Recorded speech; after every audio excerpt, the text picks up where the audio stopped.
Do you remember the good old days of the Xbox and the PS2 generation? Or perhaps the Xbox 360 and PS3 generation? If you do, and fondly like I do, you'll probably remember the vast variety of titles we had launching every year. Big budget or smaller budget. It really didn't matter in the end. It always felt like there was something awesome to try out all the time. This isn't nostalgia talking or even bias. It's the truth of the industry. Times change, tides shift, and newer generations of gamers inherit newer gens of tech to go along with them. One thing that shouldn't change about the gaming industry is the desire to create something that's fun to play, presenting the player with gameplay that immerses you into the world and experience. I mean, why else do people play games if not to have fun, right? Now, the gaming industry we knew from 12 to 15 years ago feels like a distant memory. How many studios must continuously make public statements apologizing for something they've messed up? I bet if you looked at the number of times an apology has been posted to social media accounts over the last 5 years from developers and publishers, it would be more than the previous 20 years combined. Greed and grind are the name of the game now.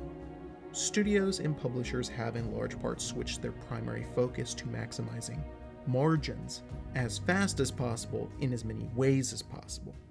These same folks seem to have a short memory, as if they can't remember that simply making a really fun game will cause people to buy it.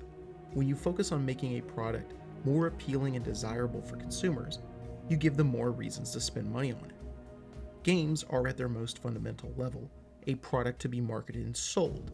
This is true, but what the industry seemingly has forgotten is that the product being sold isn't a home shopping network app for microtransactions and battle passes. The product being sold is an experience. What experience can you get with this game which you can't in another? I understand the importance of pleasing shareholders and turning a profit, but slowly eroding the market into live service nightmares or causing self-inflicted degradation of consumer trust won't help in the long term. Eventually, abusing your customer base will come back to haunt you. What experience offers more value? What experience earns more of our time and deservedly more of our money? Naturally, without aggressive microtransactions. These questions don't seem to concern studios like they should, at least not most of them. Enter ShiftUp, a Korean video game developer. Their studio has basically taken the world by storm over the last several months. Their first AAA console gaming project is set to launch, and already they are becoming a household name within the gamer zeitgeist. What could they have done which supplants the rest of the gaming industry in such an unprecedented fashion? Well, it's actually a pretty straightforward explanation. It boils down to two main things from my observation. First, we have the fun aspect. ShiftUp is trying to offer gamers a straightforward bargain. In this case, they're essentially saying, spend money on our game to have fun playing through it. That's it. There's no over-promising features with a live service roadmap. There's no mention of a 10-year plan for Stellar Blade. There is only the promise of a fun experience. Second, we have the honest presentation. The point of Stellar Blade isn't to be anything other than a complete gameplay experience. It's so apparent that anyone watching the trailers and playing the demo can understand this. Many already have. Stylistic world design, set in a predictable but welcome universe and premise. It has an appealing and intriguing main character, with an iconic vibe about her. Sorry folks, Eve's here to stay. Gameplay isn't shallow despite how it may have looked. There's depth to it, layers of combos, timing, strategy, and learning involved. Stellar Blade might have seemed from first glance like it had the depth of a puddle, but in actuality, it has the depth of an ocean. ShiftUp has prioritized the experience and value of the base product. They aren't leading up to launch by advertising a dozen different special editions or a battle pass or some cringe microtransactions acquired through ridiculous currency with an in-game moniker like, I don't know, Eve's Snot Crystals. ShiftUp is selling the game based on its merits and telling you that what they want you to buy is just the game itself. It's not about trying to sell you a way to just spend more money. It's about the game. It's all about the product which you will be experiencing, playing. People can see this. People can feel the different vibes about this game and even the studio's goals for it. There's an incredible energy and hype for this game, which is actually genuine. I think it goes much deeper than Eve simply having sex appeal. Although that certainly isn't going to hurt this game's chances for grabbing attention and gaining notoriety. Gamers have been lied to, underwhelmed, lectured to, and cheated constantly and bitterly over the past 10 years in a truly unfathomable way by studios and publishers. Yet, every year, a diamond in the rough and a very few mainstays continue to give us hope for a future, like the gaming legacy we've long since left behind.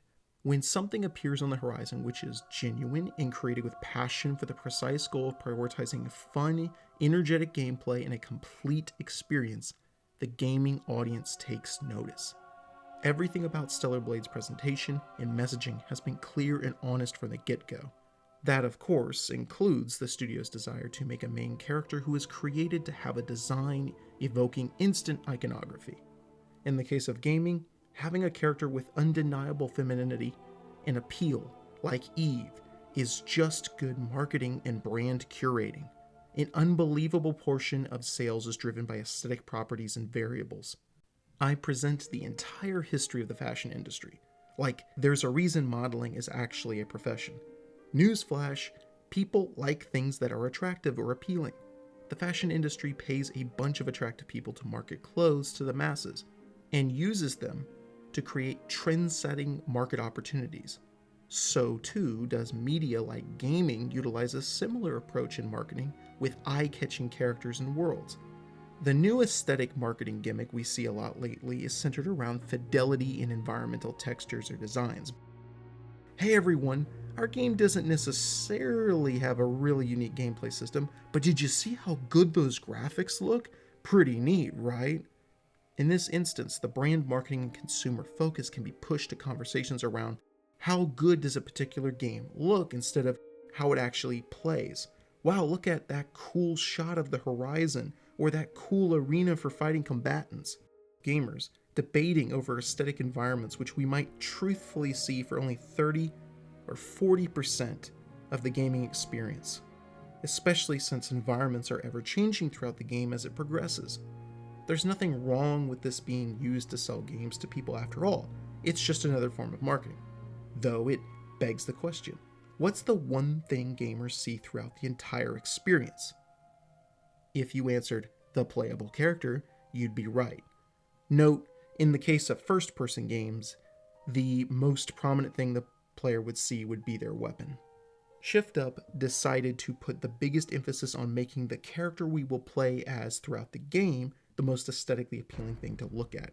Surprise, surprise, players spend a whole lot of their time looking at their character in a third-person game. What a revelation!